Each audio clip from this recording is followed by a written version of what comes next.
Okay, before we get into a crackerjack panel, as if on cue, the Greens have emerged from their winter hibernation to threaten the government over more insane green schemes. It's the only way I can describe it. As if Labor's climate position wasn't bad enough, Greens leader Adam Bandt is now insisting that Labor's economy-crippling 43% emissions reduction target is actually a floor and not a ceiling. It's a minimum. That's what they want.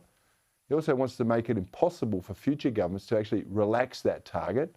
He wants to ban all new coal and gas projects and, I quote, that the government be held to account on action. Have a look at this. It's probably not a genuine flaw. A future government might actually be able to put in a commitment to the Paris Agreement that's lower than 43%. And so if you're going to legislate, you want to Dutton-proof it. It doesn't contain any provisions that will stop coal and gas. And also, it's in many respects, as some commentators have said, it doesn't actually compel the government to do anything.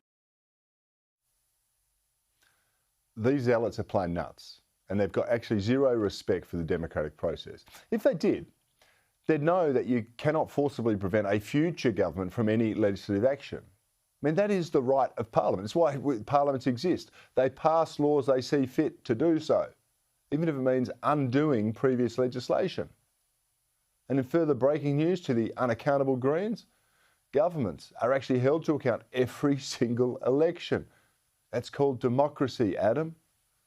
Let's be frank, sometimes the punters do get it wrong, like when they elect more than a dozen green extremists who are now looking to greenmail the country into bankruptcy. Because that's what their no more coal and gas plan would actually do, send us broke. And make no mistake, the green attacks on mining are only just getting started. And you cannot say there wasn't plenty of warning about the horrors of this Labor green reliance. No one did a better job of that than belling that cat than Paul Murray here every single night. Still, the voters made the change. Now it's a question of how's it going to work out for all of us? But Labor aren't exclusively reliant on the Greens in order to get legislation through. They have another means of passing legislation without them. And that's if they do a deal with the coalition. But here's the rub. If you're Peter Dutton, what would you be looking to do? Would you want to do a deal to save Labor's bacon or to prevent damaging green policies from becoming law? Or would you let them lie in the bed they made, even though you knew it was bad for the country?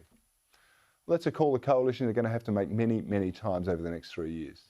Personally, I'd let the federal lefties stew in their own juices. It's the only way the rest of the country will wake up to the real-world consequences of these insane, fanciful green schemes.